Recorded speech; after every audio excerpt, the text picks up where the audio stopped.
I guess I would define a power dialer as a list-based dialer that kind of auto dials number after number after number after number. So as a rep, I'm not having to punch in specific phone numbers. I'm not even having to click on a phone number to dial it. I'm able to just click go or start dialing, and the dialer just moves from number to number to number and forces me to make the calls. A step further than that is that same dialer, that same setup, only each dial I'm making is actually using multiple lines. They call it a multi-line power dialer, and it would be like making 4 calls at a time or 10 times at a time. That's kind of what we do at Kixie, but other dialers do that as well in the market. The second part of that question is the interesting part, right? Okay, who needs a power dialer? And I think I'll break that into maybe 2 categories. There are the ones who probably know they need a power dialer, and the question is just which one? Is it worth the money? Is it a good strategy? That kind of thing. And the second, I think largely don't even know that they could use one because they're not usually the ones targeted with power dialer technology. So the first one, we'll tackle the more obvious first. And that is you've got an outbound sales team. And that outbound sales team is tasked with calling usually some large number of prospects. Typically, those sales reps are making hundreds of dials a day. They've typically got lead lists that are hundreds, if not thousands of leads long. For them, I would say that the power dialer is important because it really solves 2 things for them, if you want me to get into it. So I think the first thing it solves for them is call hesitancy. And what do I mean by that? We as humans can override our will only so much. And if you've ever tried to get up on stage and speak before an audience, or ever tried to ask someone out on a date and you were really afraid of being rejected, or you experienced that of being booed off stage or being rejected asking someone for a date, it's brutal. It really sticks with you. Well, imagine if every time you were asked to get up on stage or you wanted to ask someone on a date, like at least 80%, if not 90% of the time or more, you were rejected. They booed you off stage or they told you, never ask me on a date again. How dare you interrupt my date to ask me on this date? This is outrageous. Who's your manager? I want to talk to whoever your boss is at work. I'm going to get you in trouble from asking me on a date. Well, that's the world of outbound sales. That is what you were doing. You were facing rejection over and over and over again, right? And so over time, what happens? Well, I stare at my screen and my boss just comes in. He's like, David, you got to start making these calls. Make more calls. And I might rush and make some calls real quick.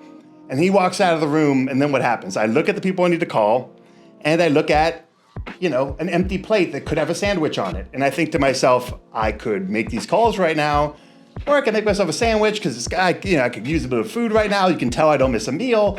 And I go and I make myself a sandwich. I will look for anything that avoids having to face that rejection over and over again. And I will rationalize it in my mind. Oh, I'll be better on the calls after I have the sandwich. Well, you know what? Actually, I'm not quite feeling it. Let me go outside and walk for a bit. That'll get my energy up and then it'll be great on this call. And then you're like, well, look, at this point, it's the afternoon. I'm on the West Coast. It's probably the best time to call the East Coast. I'll call them tomorrow in the morning. Like that call hesitancy, even if you are skilled and you can overcome it, that adds up. Call after call after call, finding different things to do, kind of debating who you should call. You will find the excuses, and over time, you will watch your call numbers diminish. And that happens to sales teams. And so typically what happens is you crack down the sales manager cracks down the guys, call numbers improve, then they drop off over time, and the cycle repeats itself. So I think one of the main things a power dialer does, and a lot of people don't want to admit this, is it overcomes that call hesitancy for you. It's the same effect as a coach pushing you into the pool and saying, okay, swim to the other side. Even if you've got floaties in and there's no real chance of drowning, having someone push you in is going to be much more effective than you being forced to get in over and over again. Same with football, same with any sport, anything you can think of. It being forced to do the thing, now all of a sudden, whatever skills-based training you have, whatever kind of muscle memory you have, that's all going to kick in and you're going to just be on the call. It does that for you, which is amazing. And the second thing I think it does for you is it organizes who to call, when, and how many times. So again, we're talking tens, hundreds, thousands of leads. In the beginning, it might be easy to keep track of who you called and who you haven't. It's going to become increasingly difficult. And once again, that problem of who to call and when and how often is going to bleed into the call hesitancy. Because again, if I'm having to think, I can either jump on a call with the next person and risk rejection, or I can carefully plot about who would be the best person to call at 2 p.m. in the afternoon on a Thursday from the West Coast to the East Coast.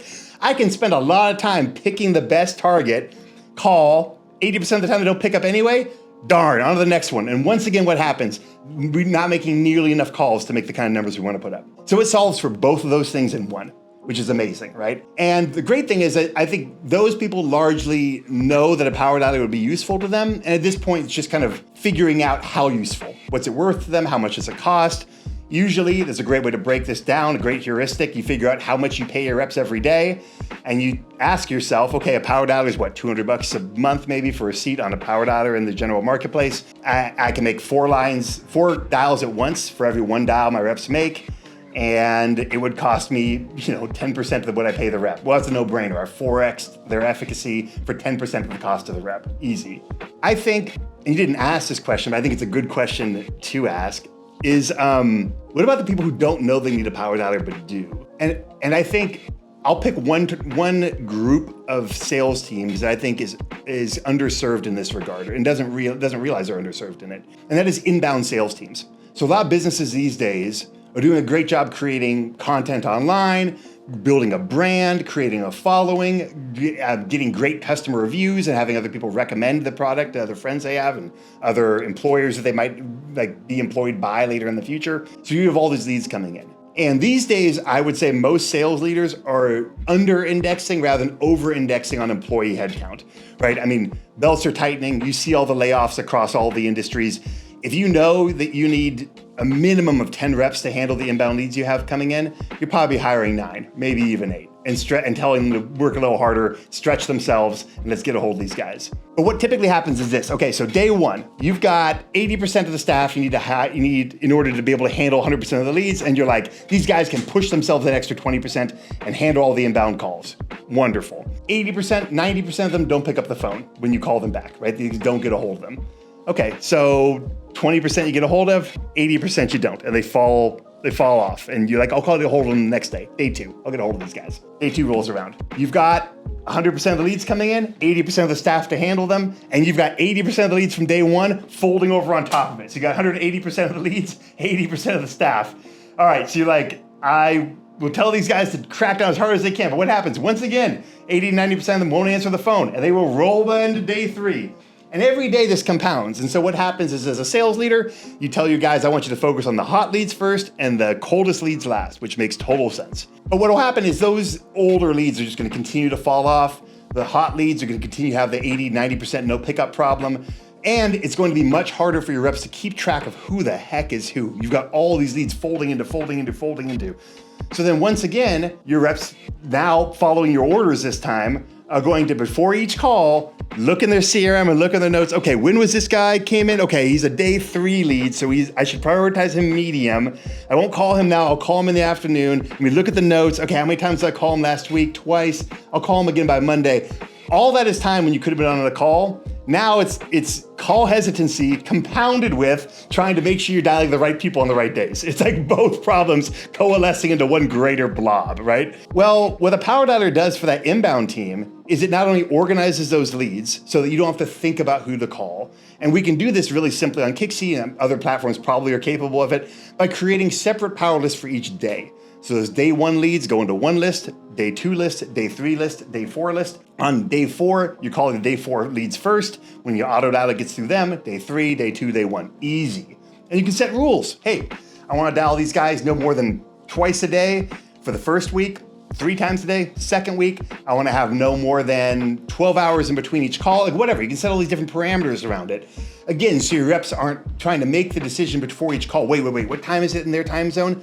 Oh shoot, it's on the East Coast. Well, I need to adjust 3 hours. Let me see, maybe I'll call them tomorrow when it's most optimal. Again, all time you could have been spending on another call. And even after you've done all that thinking, all that plotting, all that planning, found the perfect time to call them, 80% of the time they're not gonna pick up the phone. And you're gonna be faced with their voicemail again, right? Like it's a crazy making thing, but that really is how this works. It solves for that. Autodialer is gonna solve for that for you. On Kixie, we can not only prioritize the leads, but we can also adjust for time zones and everything automatically. So we handle that. Other people probably do as well, but we definitely do. And the other thing it does is, once again, it gets rid of call hesitancy, because like I just described, it's gonna crop up. Now it's not nearly as bad as an outbound dial, but it's still gonna be there. And this time, that call hesitancy is gonna be compounded by the figuring out of who to call next and when to call them and how often to call them.